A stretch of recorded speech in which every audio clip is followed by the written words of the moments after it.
Welcome back to ESA Winter 21. We are raising money for Alzheimerfonden. Links to donate can be found below the stream.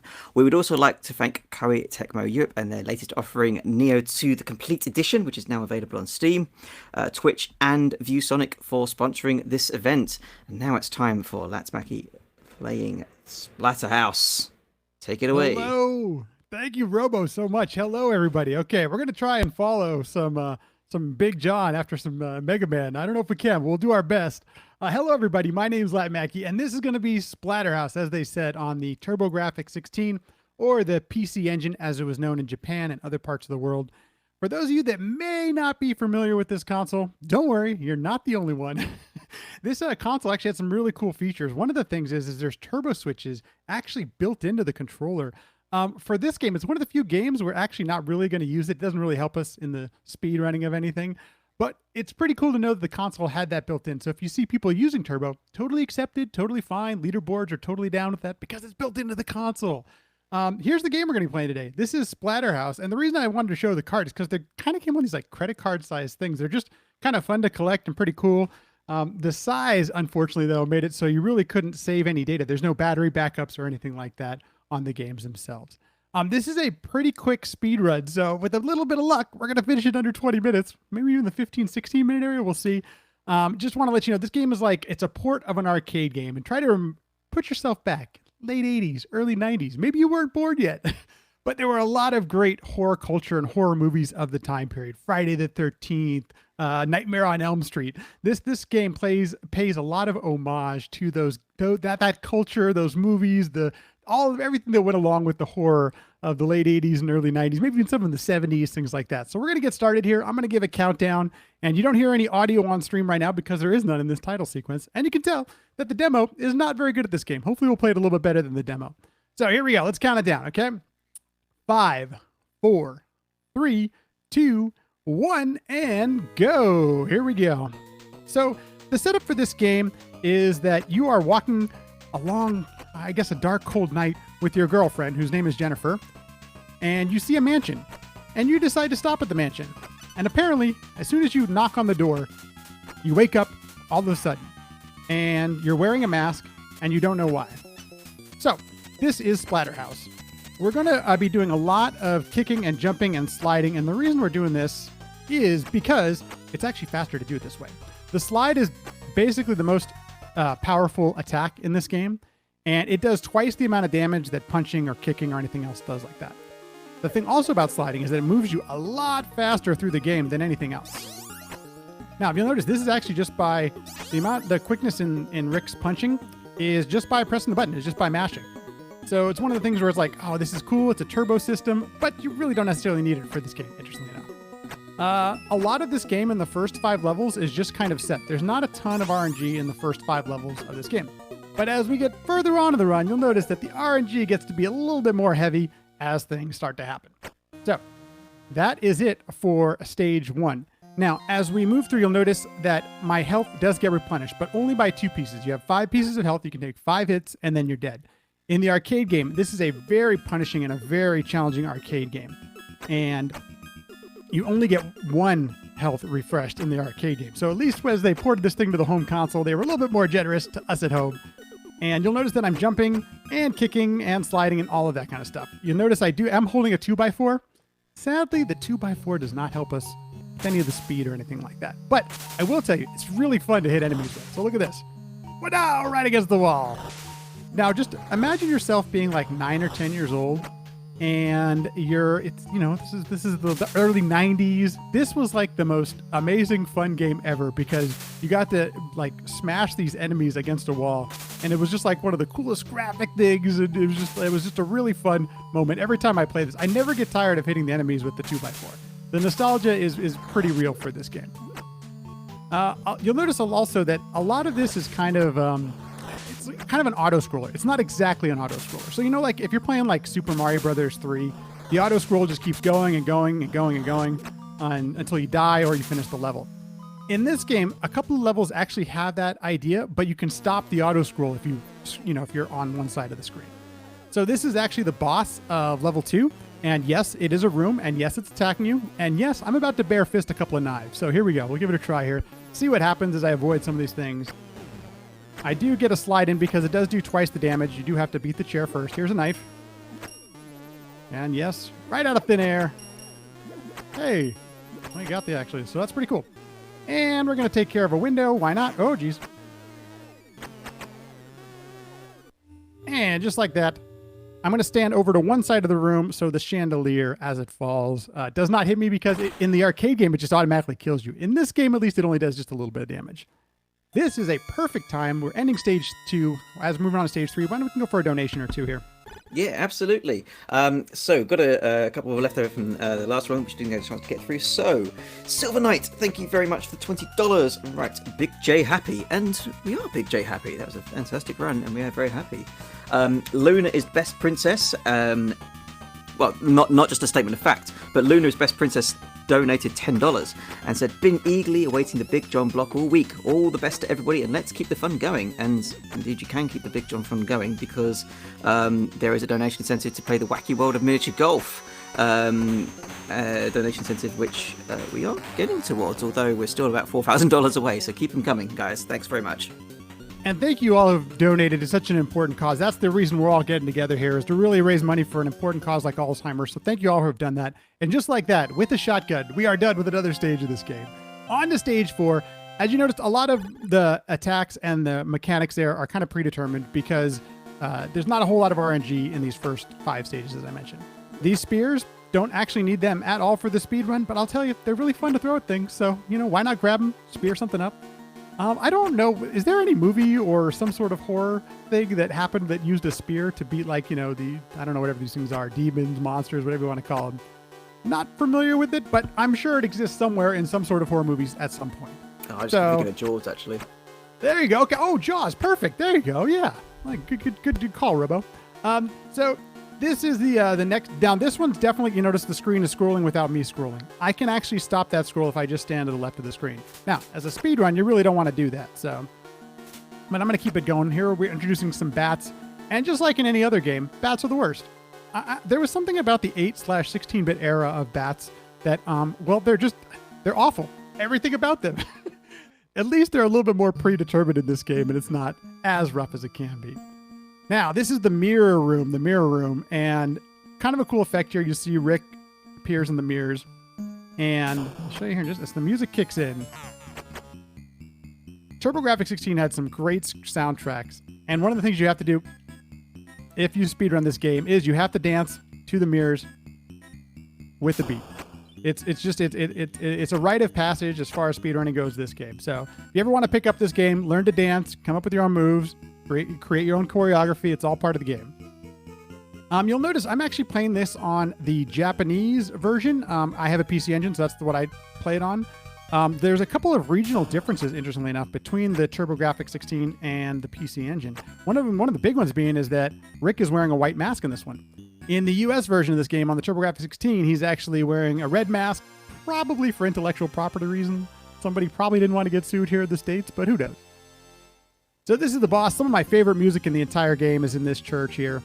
And this actually gets censored in the US version. You don't see the crosses or anything like that. Typical US, especially the time period. So, and we're going to cleaver this thing up. Oh, geez, I just missed. That's okay, though.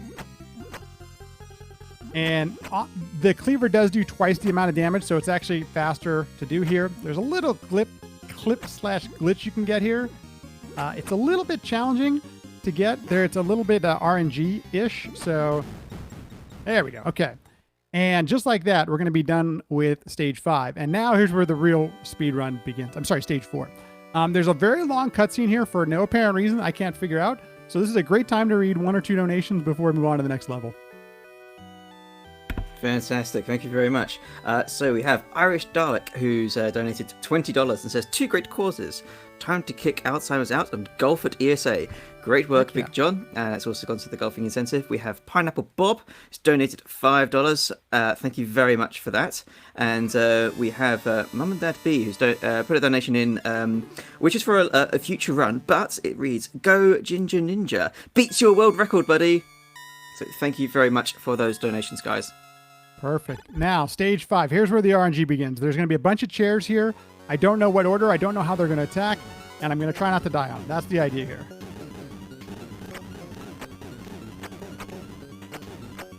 I'm taking this just a bit safe because, honestly, those chairs can do anything, and it's super scary. Now, in this room, this is where a lot of speedruns go to die. There is some... I think that the RNG is somewhat based off their positioning. I'm just taking a guess. We do have a great task by Easy Games of this game, and a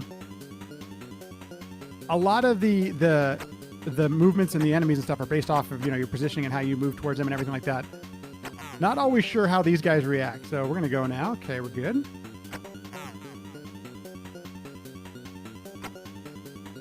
Okay, I'm gonna take an intentional death here. I know it's gonna look a little bit weird, but we want to actually I'll take it on the next round. But we want to fully health back up, so the nice thing is depending on where you die, the intentional death does not take very long. So you'll see here, I'm going to walk into an enemy as fast as I possibly can to get back to full health, which will make the boss in this stage go a lot faster. Now, this room is kind of interesting. There's going to be this like scarecrow witch thing. I'm not exactly sure what it is, but it reanimates all of these like Walking Dead skeletons. So it's pretty. So I want to hit it before it actually gives the command to reanimate these things here. Okay, we did. We got it. Cool. We're good. Okay. You'll notice they didn't come back to... Oh, geez. Because I was able to get it. Now, we're off to... This is, depending on who... I saw a dog developer in the chat. This is one of the most challenging rooms in the speedrun. And it's for a number of different reasons, but it's because of the way that these enemies... Ooh, geez. They react to where you are. That was a little bit off. I missed a little bit. So we're going to have to improvise just a little bit. No big deal. But that witch up in the top, she's dropping skeleton heads, and you got to watch out because it's a little bit scojis. Okay, we're good. Life is okay. Now, we're off to... This is the boss of this level, and there is a 1 cycle we can do, a 2 cycle we can do, or a 3 cycle we can do. We'll see what happens. I'm going to go for the 1 cycle. But hopefully not die. But, we'll see what happens. We're going for it. Here we go. Going to stop for just a second here. Your girlfriend's an alien. Watch out. This is Jennifer. And you meet a pretty girl and you think you get on, and it turns out she's an alien.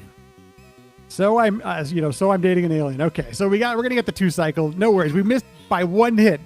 Just missed it by pixels, but we're okay. We're totally fine. Thankfully, I'm gonna take it a little bit safer just to be safe. Oh, geez. And I just died. Well, there we go. So much for safeness. Well, guess what? You get to see your girlfriend turn into an alien again. It's all good. Thankfully, we can make it work. This is a great time for a donation if you got one. Yeah, I like that. We can make it work. Change. We do have a donation. We have an awesome donation from Junko Enoshima Puhuhu. And it says, "Howdy, Lafu Mackerel. Sean here from the ESA donation channel, dropping this to show you some love. You've got the best community on Twitch. Good luck on the run, and know that Dog and Zar are silently judging you." Doesn't sound that silent, but okay. Less than 3. Crystal Wen, OPOP. Oh, Sean, thank you so much for the dono and your volunteer work for making this whole thing happen. For those of you that don't know, these marathons do not happen without wonderful volunteers like you here right now on hosting, and also out there at the donation station, all those places. Thank you, all the volunteers who are making this work and making this thing happen. Okay, this is stage 6, and if you thought there wasn't enough RNG there with the chairs that you saw, this stage is all RNG, and this can be a real challenge. And once again, if you're just learning the run, or if you're doing this game as a casual playthrough, oh man, this level is not your friend. I'm just going to tell you that right now. The way that these things spawn, where they spawn, how they spawn, and how many of them spawn is basically random. There's another caveat to it in that if they spawn, if part of them spawns on screen, they will stay. If they go off screen and come back on screen, they will stay on screen until you kill it. And I'm not sure what the sprite limit is. I don't believe I've ever hit it, but they can be really tough, and they like to play with your runs. I'm gonna do my best to... What Dog Developer says, who's also a speedrunner of this game, is that, you really have to be smartly aggressive here, because Well, here we go. We got a bunch of them on stream right now, and that's just not good. I don't know how many were there. There was like 6 there. There was quite a few. I gotta figure out what the sprite limit is because I'm not sure what it is. But man, you can get a lot of these things on. Okay, so we're at the boss now. This is good. We're actually in a good spot. I'm gonna. Okay, give me just a second here. I'm gonna try to fit in. I don't want to die. Oh man.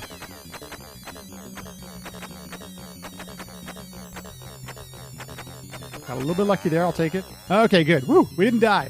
If you die there, you lose about a minute while you're playing this game. So, I always call this stage gross and tough, but you can come up with your own euphemism that you'd like. It's pretty gross. So, this is the final stage, folks. We are on the final stage, and now after all of that RNG fest, we go back to like straight. Everything is the same.